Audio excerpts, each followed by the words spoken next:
membahas tentang keutamaan bulan suci Ramadan. Yaitu mungkin dibantu ya. Ini saya boleh berdiri karena duduk terus ceritanya.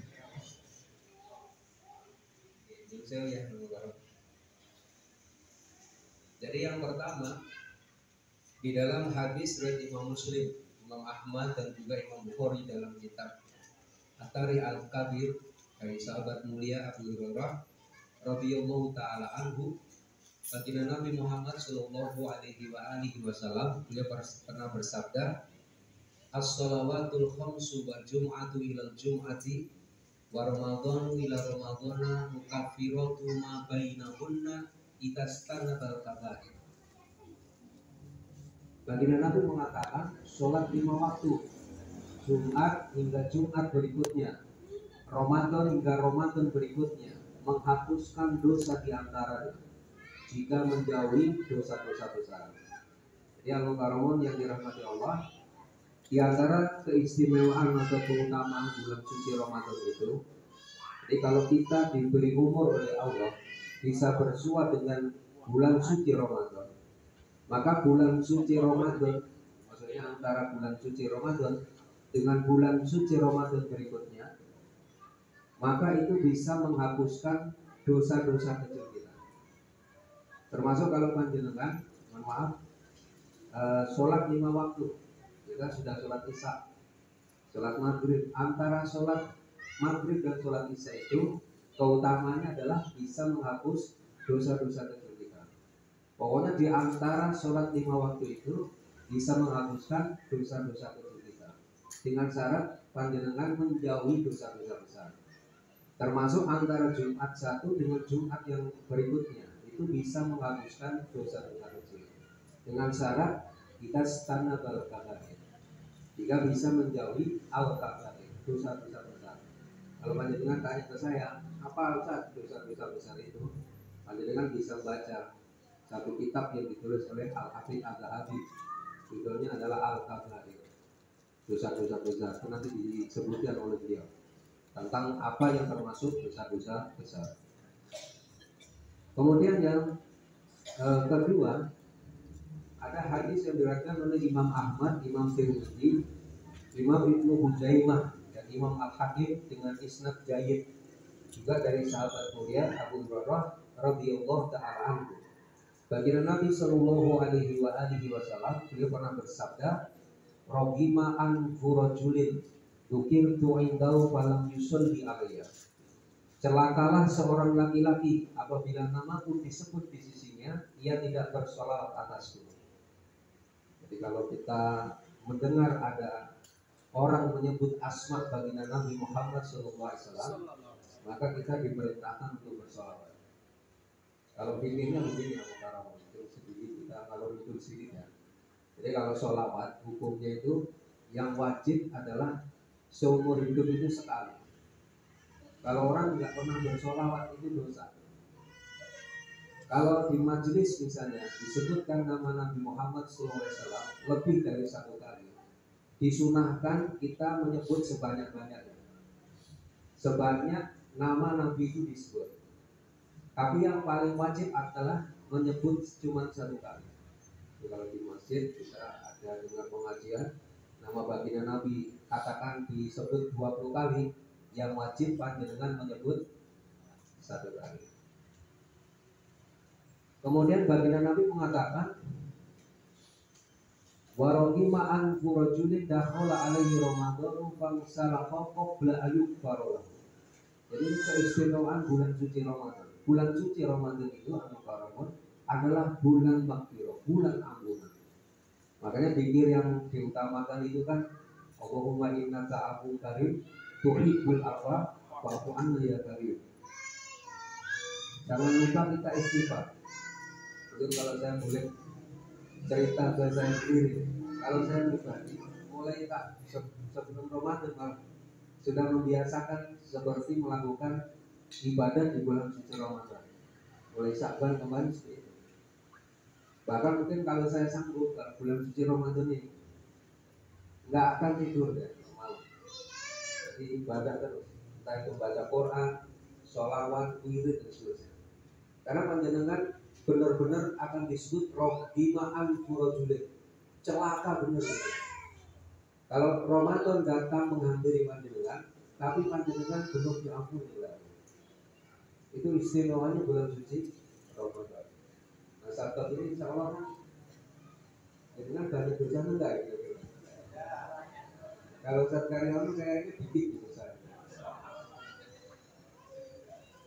Tapi kita jangan merasa sedikit dosa yang salah. Makanya harus banyak istighfar, mohon ampun kepada Allah SWT. Wabil khusus di bulan suci Ramadan. Dan Nabi melanjutkan, warahima'an kurajulin adraka indahu agawahu antibaro falam yudakhilahu al-jannah. Jadi celaka seseorang laki-laki itu jika dia mendapati dua orang tuanya sudah sangat tua, tapi keduanya tidak memasukkan dirinya ke dalam surga. Maksudnya orang tua anu sekalian itu menjadi sebab panjenengan semua dimasukkan ke dalam surga Allah. Makanya kalau di rumah panjenengan memang ada orang tua, khusus orang tua yang sudah sangat sepuh, yang sudah sangat tua renta, maka itu kesempatan panjenengan untuk masuk ke dalam surga Allah. Maksud hadis ini adalah kita diperintahkan untuk memelihara dan juga untuk merawat dua orang tua kita. Lebih khusus orang tua yang sudah sangat sepuh. Jangan pernah mengatakan kepada orang tua juga. Karena kalau yang sudah sepuh ini sensitif. Begitu. Kemudian yang berikutnya di dalam hadis yang diriwayatkan oleh Imam Bukhari, Imam Muslim dan juga Imam hadis yang lain dengan perbedaan lafadznya. Nabi SAW beliau bersabda, "Idza dakhala Ramadan futihat lahu abwabus samai wa kullibat abwabud jahannam wa sulsilatis syayatin." Jika Ramadan tiba, dibukalah pintunya pintu-pintu langit dan ditutup pintu-pintu jahanam dan dibelenggu setan-setan. Kalau nanti apa maksud hadis ini, saya akan jelaskan.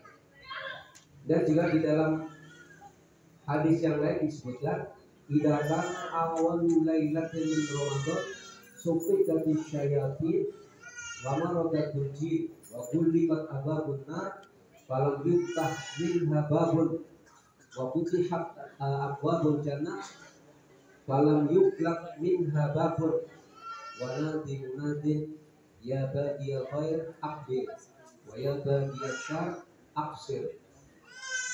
Ila akhiril hadis. Disebutkan begitu, apabila malam awal bulan Ramadan telah tiba, maka setan-setan dan jin-jin durhaka itu dibelenggu dan pintu-pintu neraka ditutup dan tidak ada satupun pintu neraka yang dibuka.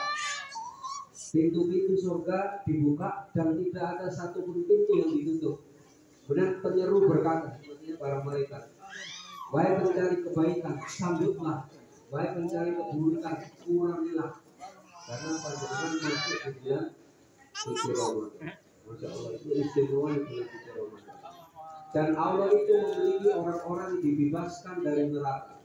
Walillahi utaqahu minan nari. Dan sungguh Allah Subhanahu wa ta'ala itu memiliki orang-orang yang dibebaskan dari neraka. Dan hal itu terjadi di setiap malam.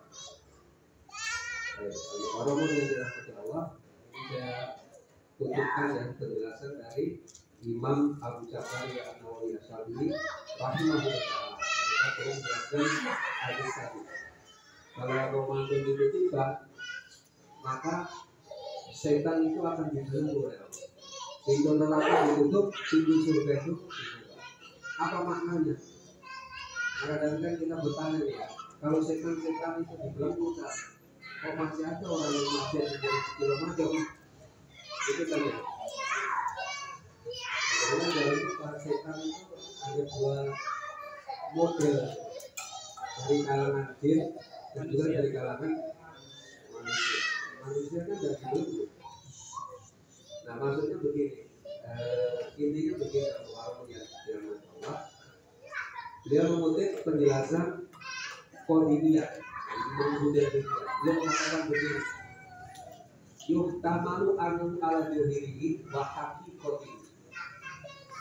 Jadi hadis tadi itu bisa dipahami atau dimaknai itu ala juhirihi wa haqiqati. Jadi memang makna hadis itu setan itu benar-benar begitu ya. Jadi dohirnya, hakikohnya. Dan pintu neraka itu benar-benar ditutup ya. Itu makna hakiki. Dan kalau disebutkan surga itu dibuka oleh Allah SWT, memang dohirnya seperti itu. Jadi makna hadis itu bisa dipahami dalam konteks dohirnya dan hakikinya. Tapi bisa diartikan dalam bentuk majasnya, bukan hakikinya. Nah kalau majasnya Mukarramun yang dirahmati Allah SWT itu begini. Kalau yang majasnya itu untuk menunjukkan bahwa ini yang begitu ya. Maka tadi wayak kami ayatuna ba'du ada di sana ibaratun amma yaftahu Allah ta'ala li ibadihi min ta'ati fi hadzal syahri alladhi taqaw bi dawrihi ukuman kasyami wa syami nanti mukawat wa kitabi dan tasiri dan kepalapan. Jadi pemikiran makna hadis tadi juga bisa dipahami bahwa dibukakannya pintu surga itu hanya untuk menunjukkan kepada kita semua bahwa Allah Subhanahu wa Ta'ala itu telah membuka untuk hamba-hambanya semua perbuatan-perbuatan ketaatan, semua perbuatan-perbuatan baik itu nanti akan diterima oleh Allah semampan dilakukan dengan ikhlas karena Allah. Jadi maknanya seperti itu.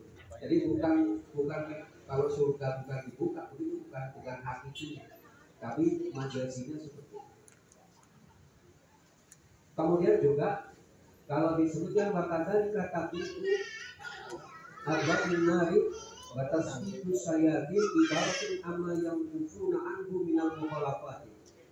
Jadi kalau disebutkan setan dibelenggu, pintu neraka itu ditutup, maksudnya adalah itu hanya untuk menunjukkan apa?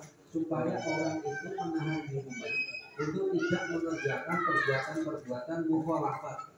Mukhalafat itu menyimpang dari perintahnya Allah SWT. Itu maksud dari sisi majasi, bukan mana hakiki. Lalu mana yang dipilih? Boleh dua-duanya. Boleh diartikan dalam bentuk hakikinya atau dohirnya, bisa juga diartikan secara majasi. Jadi kalau ada ucap menjelaskan memang pintu neraka itu berarti dia mengambil makna hakiki, makna dohir. Tapi kalau ada ustaz yang mengatakan itu bukan begitu, tapi itu hanya untuk menunjukkan bahwa di bulan suci Ramadan itu Allah benar-benar membuka luas ampunannya, kemudian juga Allah membuka luas agar hamba itu melaksanakan ketaatan kepada Allah Subhanahu wa Ta'ala. Baik. Kemudian yang berikutnya, bulan Ramadan itu istimewa.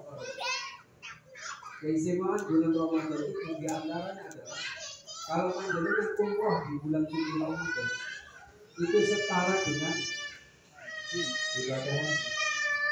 Dalam hadis disebutkan umroh di Ramadan takdirul hajj. Umroh di bulan Ramadan itu setara dengan haji. Karena banyak ya saudara-saudara kita yang umroh di bulan suci Ramadan. Karena itu setara dengan haji. Cuma ya belum disebut haji, haji kecil lah boleh. Kalau sudah disebut haji boleh. Itu haji kecil lah. Maksudnya tetap orang itu belum berhaji, tapi dia juga mendapatkan keutamaan setara dengan ibadah haji. Makanya umrah di bulan Ramadan itu mahal kalau bukan mahal. Biasanya mahal. Kemudian juga di malam bulan suci Ramadan itu atau di bulan suci Ramadan itu ada satu malam yang sangat-sangat istimewa. Namanya dan saya malam Lailatul Qadar. Malam Lailatul Qadar itu malam yang dipenuhi dengan keberkahan. Yang Quran disebutkan inna anzalnahu fi lailatin mubarakah. Kami turunkan Al-Quran itu di malam yang penuh keberkahan. Ya, yang lain dijelaskan malam yang penuh keberkahan itu adalah malam Lailatul Qadar. Inna anzalnahu fi lailatul qadar. Apa istimewanya malam Lailatul Qadar? Kalau jenengan ibadah di situ itu jauh lebih baik daripada 1000 bulan. Makanya kalau sudah akhir-akhir ini harus lebih, dengan istilahnya harus dikurangi tidurnya. Harus berburu benar-benar itu malam Lailatul Qadar. Tapi sebenarnya mulai awal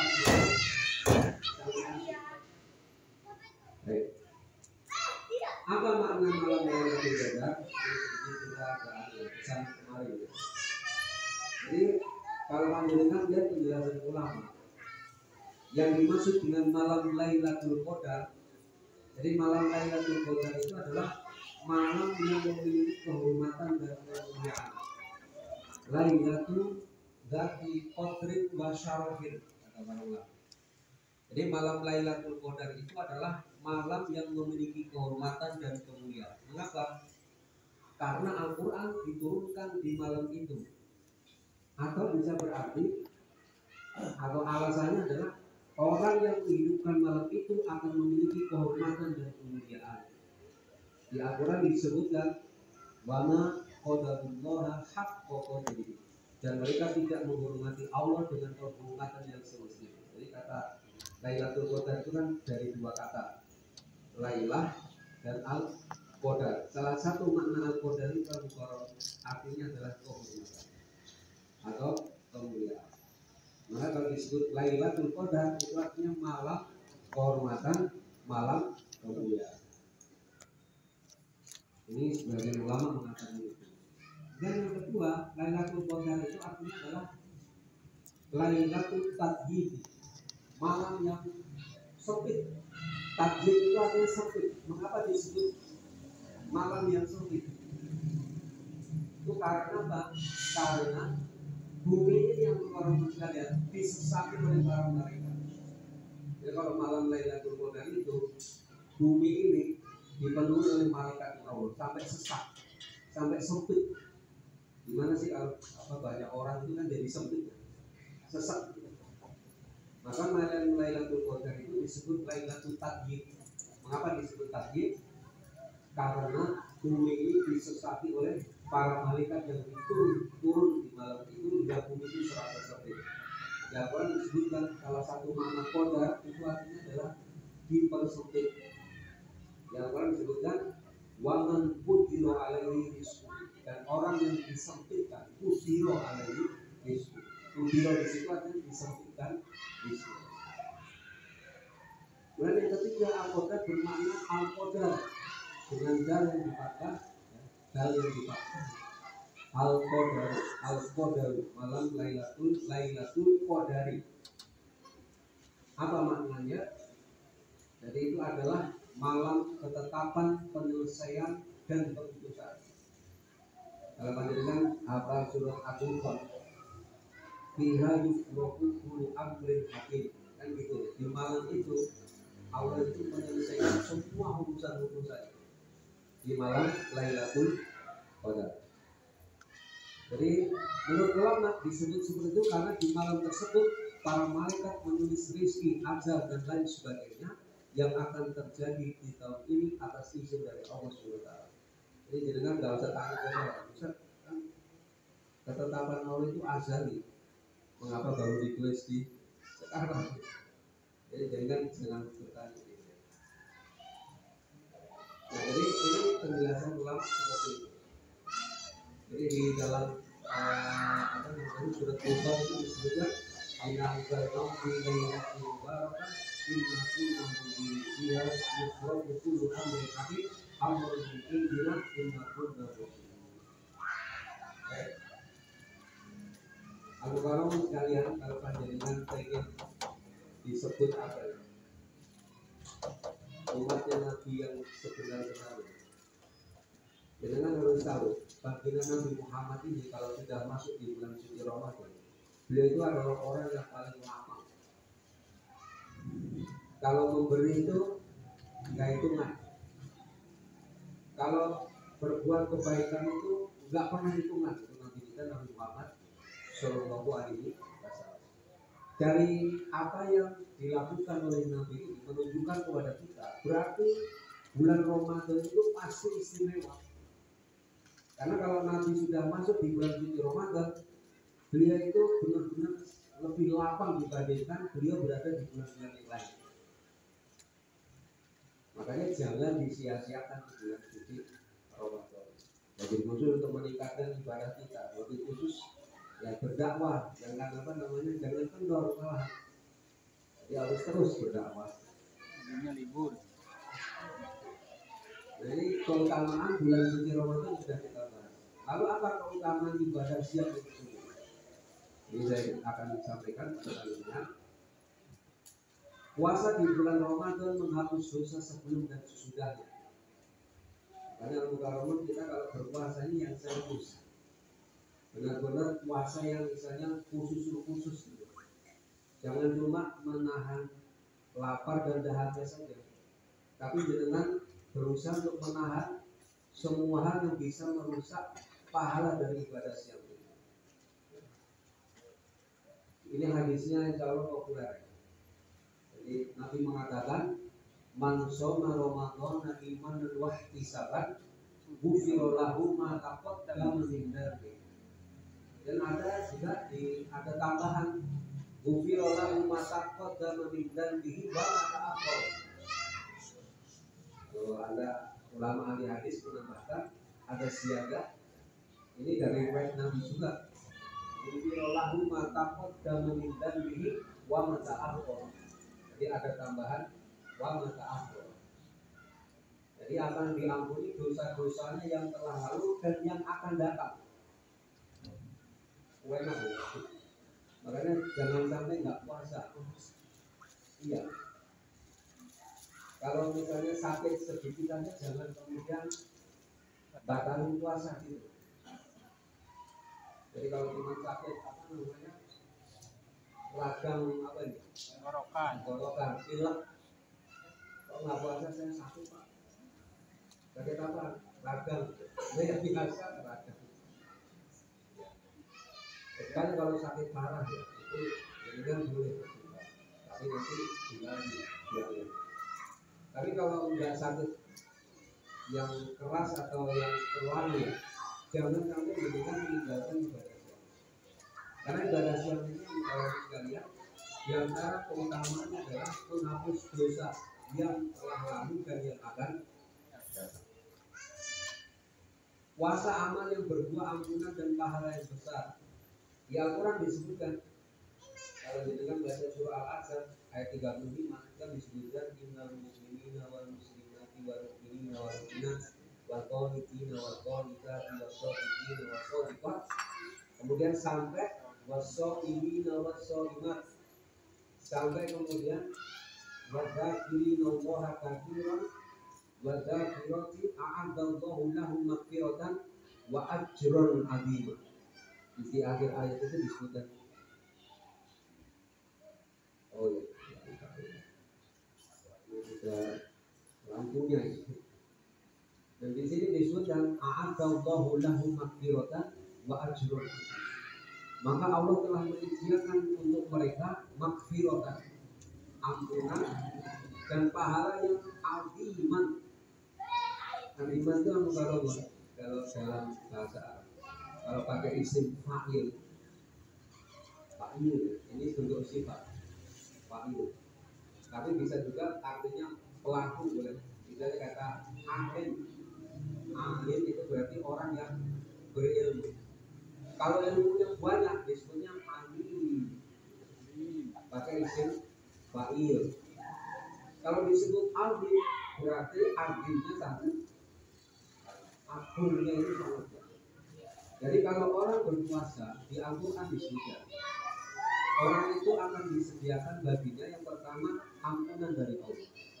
wa ajrun azima, dan pahala yang sangat besar. Lebih-lebih lagi kalau kita berpuasa di bulan suci, karena kata as-shaimina was-shaimat, di situ untuk orang yang berpuasa, nggak dijelaskan di situ puasa sunnah atau puasa wajib, di bulan mana nggak disebutkan, itu bentuknya umum. Tapi kalau kita bandingkan dengan hadis-hadis tentang keutamaan berpuasa di bulan suci Ramadan, berarti orang yang berpuasa di bulan suci Ramadan itu pasti akan dapat ampunan yang lebih besar, ajron azimanya juga lebih di Al-Quran. Puasa lebih baik bagi orang yang tahu. Di Al-Quran disebutkan wa antasumu khairul lakum in kuntum ta'lamun. Misalnya panjenengan apa itu sakit atau safar, panjenengan kan boleh ya berbuka puasa. Tetapi tetap berpuasa itu jauh lebih baik. Makanya itu dalil di madzhab Syafi'i bahwa mengambil azimah itu lebih baik daripada mengambil rukhsah. Azimah itu hukum yang berat apa adanya. Kalau rukhsah bagaimana? Misalnya gini, jenengan kalau di bulan suci Ramadan seperti ini, kalau bepergian, jadi kalau kalian dari sini ke Surabaya, itu jarak sahabatnya kan sudah membolehkan berbuka puasa. Tapi kalau beliau mengambil tetap berbuka puasa, tetap berpuasa, berarti beliau mengambil yang lebih baik. Wa antasumu khairul lakum in kuntum ta'lamun. Kalau mengambil rukhsah berarti dia berbuka puasa. Tapi ini ada istilah ya. Kalau di madzhab Syafi'i mengambil rukhsah itu hukumnya hanya mudah, nggak sampai sunnah. Yang lebih baik mana? Yang azimah. Itu madzhabnya ulama-ulama ahli tafsir juga. Puasa untuk Allah dan dibalas Allah sendiri. Ini kalau sering panjenengan sampaikan juga ya kalau ceramah-ceramah. Ya, untuk amal ini Adam lahu ila siyamu fa'inauli wa ana azizi. Ila akhir hadis. Maksud hadis ini begini, kita semua insya Allah paham. Semua amal perbuatan kita, nggak hanya puasa, itu kan untuk Allah juga. Siapa yang balas? Allah juga. Kita kan. Tapi mengapa di hadis ini kok disebutkan fa'inauli wa ana azizi? Padahal kita juga tahu semua amal perbuatan kita itu pasti untuk Allah, dan juga Allah sendiri yang membalas, karena nggak ada yang bisa membalas kecuali Allah SWT. Kata para ulama, redaksi hadis seperti ini untuk menunjukkan kepada kita bahwa urusan memberikan pahala itu sebesar apapun, sebesar apa, itu tergantung dari Allah. Kalau panjenengan baca Al-Quran, di Al-Quran itu kalau orang berbuat kebaikan, ada seorang yang berbuat kebaikan, maka